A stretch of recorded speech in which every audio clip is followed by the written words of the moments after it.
Hello and welcome to the AXIOM Insights Learning and Development Podcast. I'm Scott Rutherford. This podcast series is about driving performance through learning. And there are many reasons to focus on building a learning culture in an organization. Things like improved employee engagement, supporting the growth of leadership behavior, fostering innovation, and more. And today we're going to take a look at the journey to build a learning organization through the guidance and experience of Rick Atlee. Rick is Senior Vice President and Director of Enterprise Learning Solutions at Truist. Truist is the financial services company you may have heard of, with nearly 2,000 branch locations ranging from roughly Pennsylvania through Texas. So, Rick, it's great to talk to you. Thanks for being here. Yeah, great to be here.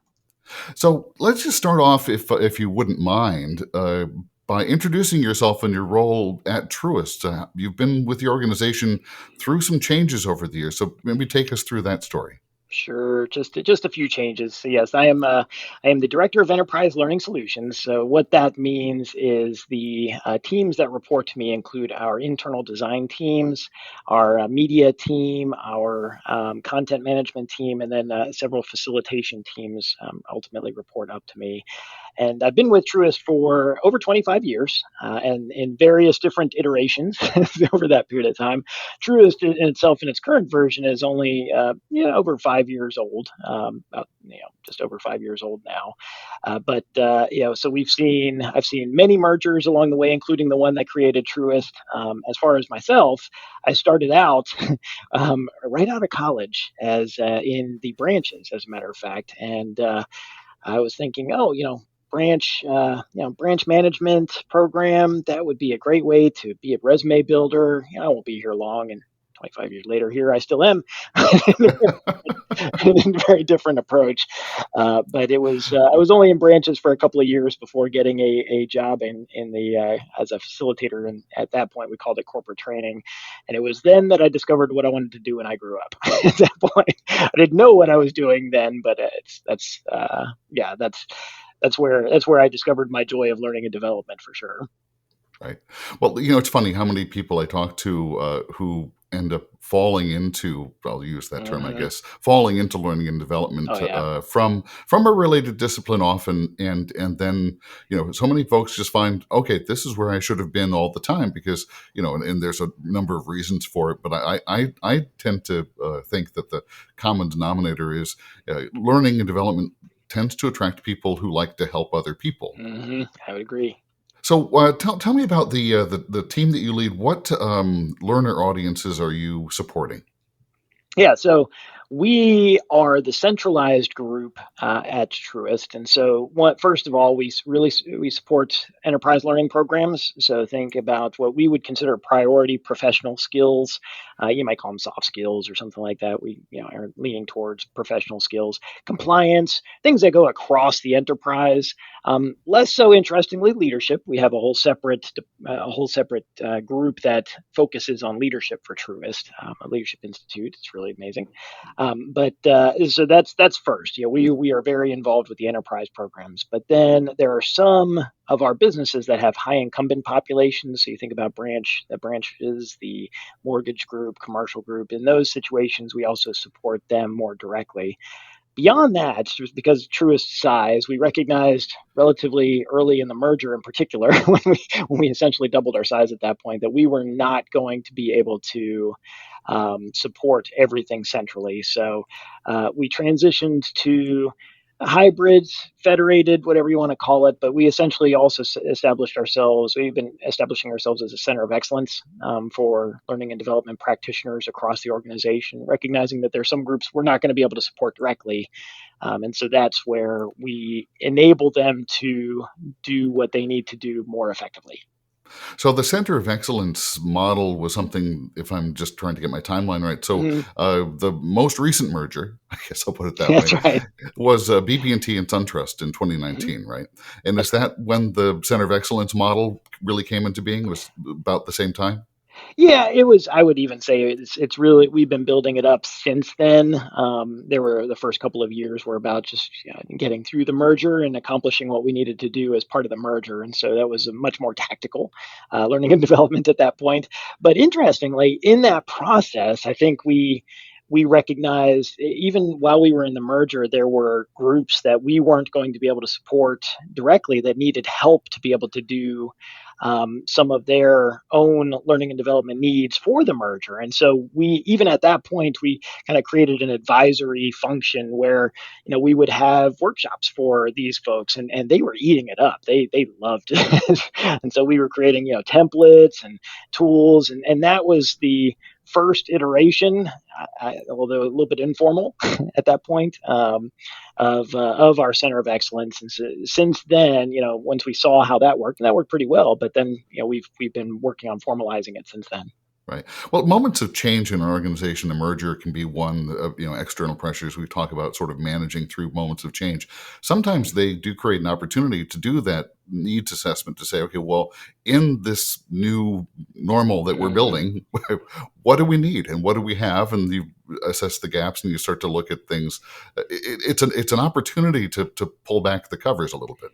Oh yeah, that was it was one of the most exciting moments in my career, because we were able to, it was almost like we started from scratch. Like when this came together, we got to step back and think through, if we wanted, if we get to re-envision learning and development and how it interacts with the organization kind of from the ground up, essentially. So we can kind of step back and create a framework and create a team to support what we feel is right for this new organization. And usually you're not having that. Usually you're trying to work with, existing paradigms, something like that, trying to make changes in a much slower state. Let me change things little by little. And this was a massive explosion where we, bulldozed what was there and started from scratch, which was exciting.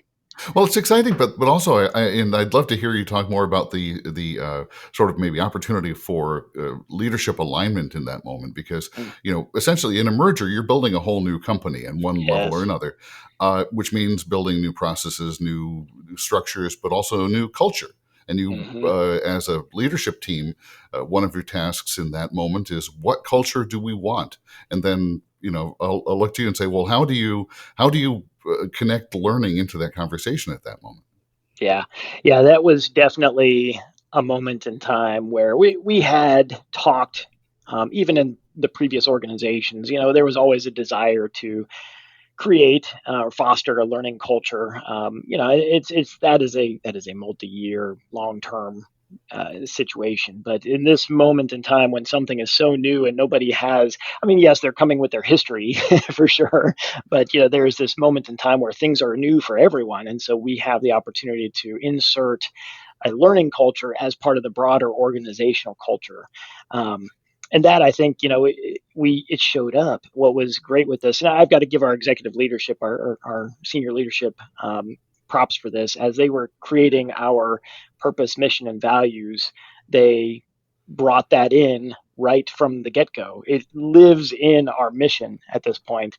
Part of our mission, the teammate part of our mission, is to create an environment that empowers teammates to learn, grow, and have meaningful careers. And so, I mean, by that being there, now that could just be words, but it was the starting point that we could then, kind of anchor everything we did to push that culture and foster that culture beyond. And so that was a great opportunity. It helped us kind of jumpstart that. Right. Well, there's some importance to having an anchor point, or that mission to refer back to, which it's basic sort of structural alignment to say, okay, well, if our goal is learning and growth, well, this is the goal that I'm building all of this structure and program around. Is that where? And I know you mentioned before we got on this call, we were talking the other day about, and you said there was the phrase, "When you grow, we grow," and that sounds like that's related to that same mission statement. It is. It is very much. It is part. It's that process.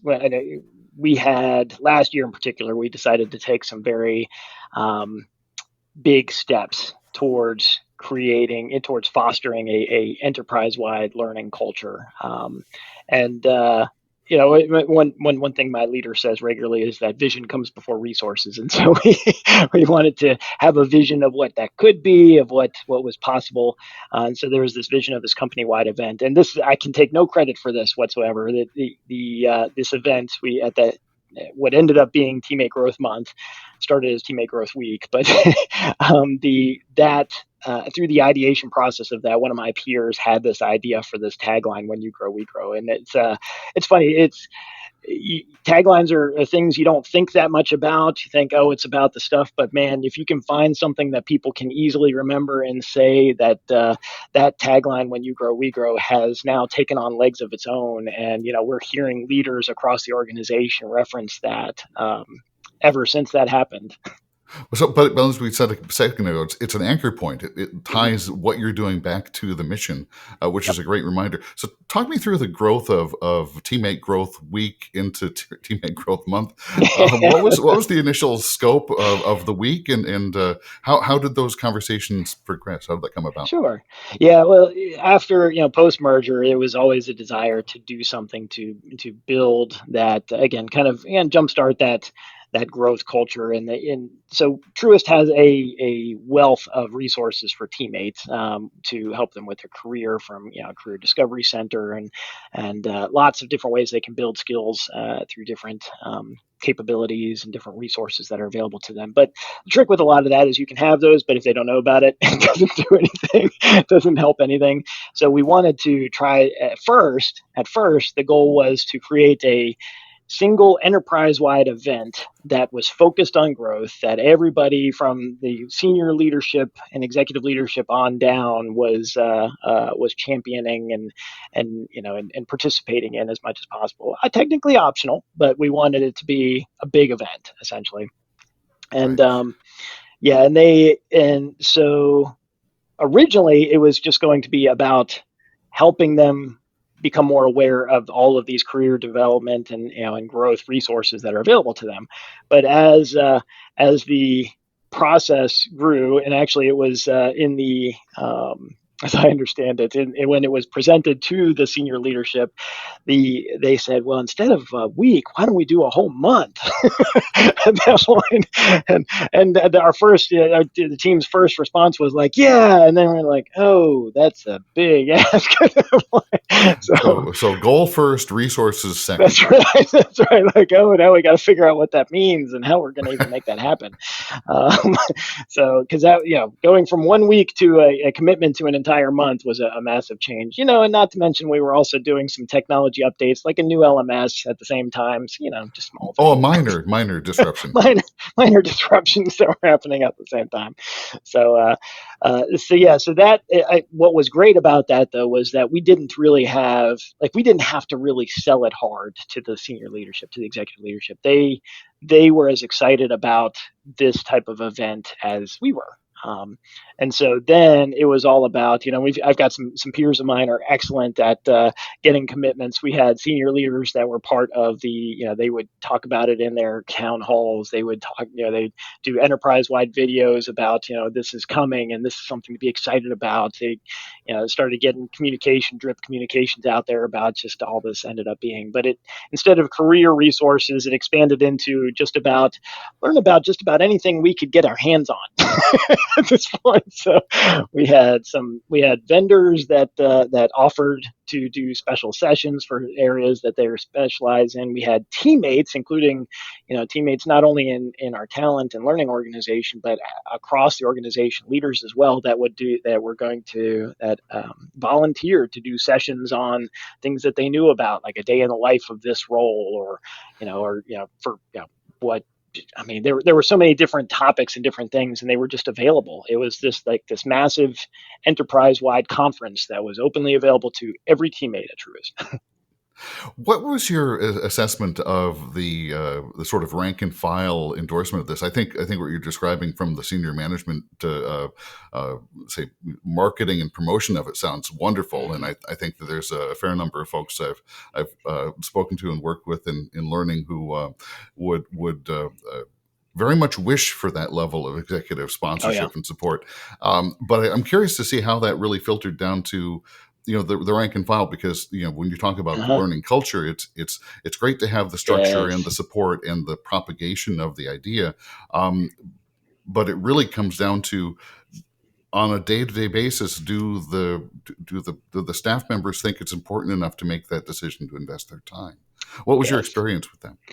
Yeah. So another general guideline that we use, it's not a tagline. I don't even know what I would call it at this point, but it's something that we say regularly is that our careers and growth at Truist are teammate owned, manager supported, organization enabled. And that's important for a couple of reasons there. Of course, the event itself was the organization enabling the potential for this development. Um, it was responsible on the teammate to own that, to register, to find things, to allocate time. But I would argue that one of the most important pieces was that leadership support, that manager supported aspect of that. And while we had the senior leadership piece, and this was good because we learned, yeah, again, last year was our first year. We're going to do it again. We've got approval to do it again this year. So we're super excited about that. But one of the things we learned is that the groups that had the most frontline participation were those that not only had the executive leadership um, support was essential, but you also had to get the hearts and minds of those middle leadership, the ones that were closest to the front line. If they said like, "Hey, this is important. Want you to, we want to make this available. We want to, teammates should be able to plan for time away to do these kinds of things."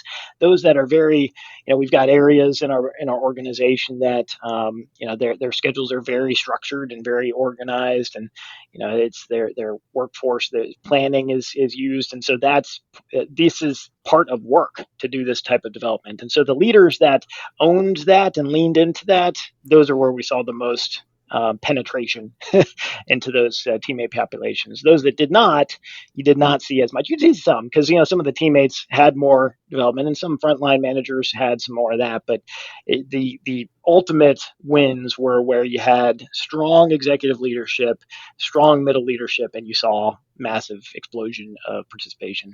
Right. When you have everyone pulling in the same direction from Yeah. the learner who's self-advocating Mm-hmm. for their participation through the line manager and above, that makes total sense.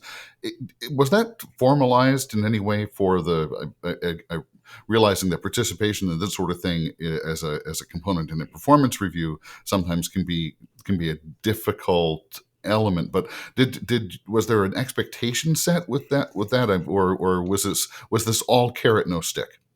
This was all carrot, no stick at this point. And that was, again, this was our first one. So there was a lot of, test and learn in this event.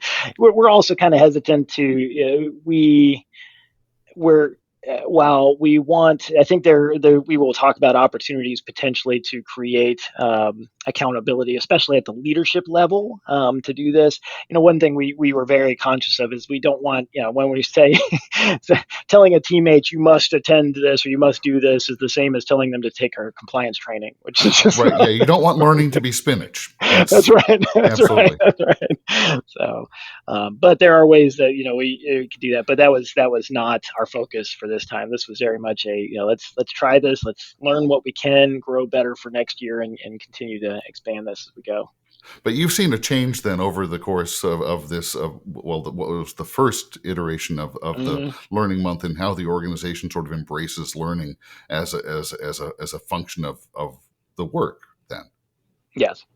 Oh yeah. Again, I think one of the greatest things, the event itself was wonderful and got a lot of very positive feedback. We did try to get feedback for not only the sessions, but just overall and just the impact, and some of the anecdotal comments that we got as part of that feedback gathering included things like, I feel, there's this feeling of support for the fact that the organization made this available, and I could participate in it, and I learned some new things. There was this engagement bump that was created just by making that available to them.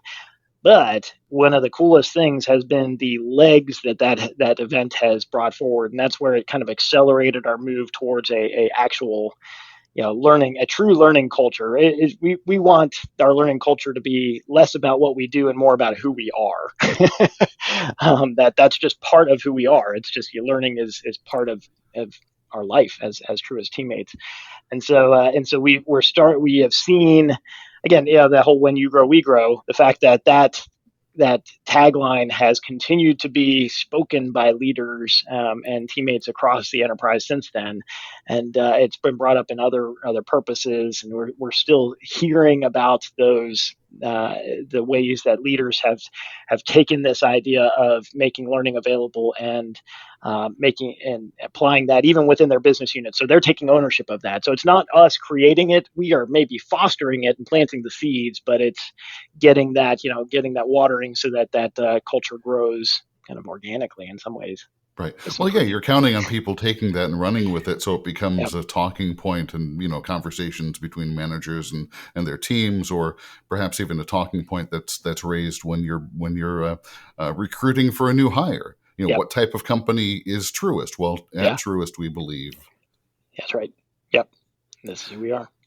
So, how have you measured? You sort of alluded to some anecdotal feedback, which is always valuable, difficult to organize and report on, perhaps. But what's been your experience, and what sort of structures have you put into place to help you measure and then manage this as you've moved through last year's into this year's and looking forward? Yeah. So, from a measurement of learning culture, one of the pieces we thankfully, as Truist as a whole, has a number of different ways to measure engagement, including a regular engagement survey that we do that includes different things. And so one of the wins that we had was, it's about 2 years ago, either last year or 2 years ago, we got in a couple of specific questions into this engagement survey that were or designed to measure the perception of of people's opportunities for development. And I wish I could tell you what the exact wording was, but they were designed to that. And the goal there was to get a baseline of where are we as an org. We wanted to get a sense of, from a teammates' perspective, how the organization sees development and their opportunities to develop their career and grow. And so we got a baseline, and it's the baseline gave us a starting point, if you will. And so honestly, we haven't done our engagement survey this year yet, so I don't, that will be the next one after that event. But we're waiting on. So you've set a baseline at this point. You've set really a baseline. Mm-hmm. Yes. Yeah, we've set a baseline. So we're interested to see the outcome of that, because that at a broader enterprise scale, we expect we will see improvement. Maybe we'll be wrong, but that will be a first indicator that we're making progress towards that. And then as we continue to go forward, our hope is, again, to see that metric continue to rise. Right. And sometimes the socialization of those metrics, once you have, it gives you a story to tell, which you can then share back with the organization to say, well, this is, a little bit of marketing by sort of sharing others' experiences. But, look, your colleagues are saying this is valuable, or whatever the finding is. So maybe you can use that to support participation and growth. Oh, yeah. With all of this said, and I realize that building a learning culture is something that a lot of folks in learning will look at it and say, "Well, I wish I'm working on the tactical, and sometimes it's difficult to get it to a broader strategic, conversation like this." Based on your experience in socializing this and getting buy-in with senior leadership and getting the buy-in of the organization, are there a couple pieces of advice you would give to someone who's really trying to get off the starting mark with an initiative to change the way the organization looks at learning? Sure. I would say probably one of the first things, that whole thing about measurement piece. I think it's hard to argue with data. And so if you've got some way to get some kind of quantitative data about the general perception of growth and development opportunities in your organization, that is if you've, this is assuming, of course, you've got a leader who cares about this. It's just, to be frank, that you've got to have leadership that especially at the upper levels, that actually care about teammate growth and development. If you don't have that, it's going to be hard. That's going to be a much harder thing to do. It's a harder argument to make. I think then that becomes an education lift too, to say, senior leadership, you have to find out what what is important to them in the language that they speak. Yep. And again, this is a whole strategic alignment question, but and we've talked about this on other episodes of this podcast too. But taking the time to have the conversation with your stakeholder, senior leadership, C-suite, director level, whoever that might happen to be, but finding out what's the language what does success look like from their perspective, and then figuring out how your function can support that, and then it's kind of your job as the learning leader to build that bridge, right? Yeah. And there's a ton. So getting a baseline for your organization, but then also if needed, thankfully we had kind of already done some of this groundwork already, but establishing the organizational benefit to a strong talent and learning culture, and the engagement that comes with what that does as far as like retention and, competitiveness. I mean, our basic, our premise is, we're a bank. We've got products that are very similar to other banks.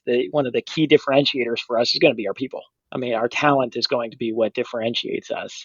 And so if we want to win in our space, it's got to be through that. And so if we invest in that resource, then that's going to that's going to help us win in all of the financial goals that the organization has. So making that, getting them to believe that. Again, we kind of had already done a little bit of this, so our senior leadership was already kind of bought into talent, hence why it was part of our mission. And it's part of that because it's not just because it's the right thing to do, but it's also beneficial to the organization to have that level of talent. So creating, and if you're starting from scratch with that, again, it's harder, but there's a lot of research out there through like Gartner and others that you can pull and show this is the impact that a strong talent that investing in your talent can have on how much some of the typical things, how much does it cost to when somebody if you've got high turnover, what does that actually cost us versus retaining our talent. What are things that if we invest in this, what do we get back out of that as an organization from just productivity increases as well that we lose when we don't have that. So not to mention, in some cases there's a few skills in particular in roles when you think about like some of the high tech types of skills that are, if you're trying to buy them through talent acquisition, there is less talent out there and it's much more competitive. Whereas if you grow that talent and you focus in on certain skills, like you could end up that while you invest in those capabilities, you not only get more retention of those teammates, but it ends up being less and more cost effective, cheaper to do that, to build their skills rather than buy those skills. Right. And it's an investment. It's an investment into the people who can then share their skills within the organization. It becomes it's a momentum building in an ideal sense. Yeah. Absolutely. Well, Rick, I appreciate it. I think that you've given lots of folks something to think about and perhaps a goal to strive to in terms of culture transformation in the organization. But pleasure to have you. Appreciate your time here on the podcast. Thank you for having me. This was fun. This has been the AXIOM Insights Learning and Development Podcast. This podcast is a production of AXIOM Learning Solutions. AXIOM is a learning and development services firm with a network of learning professionals in the U.S. and worldwide, supporting L&D teams with learning staff augmentation and project support for instructional design, content management, content creation, and more, including training delivery and facilitation, both in person and virtually. To learn more about how AXIOM can help you and your team achieve your learning goals, visit AXIOMLearningsolutions.com. And thanks again for listening to the AXIOM Insights podcast.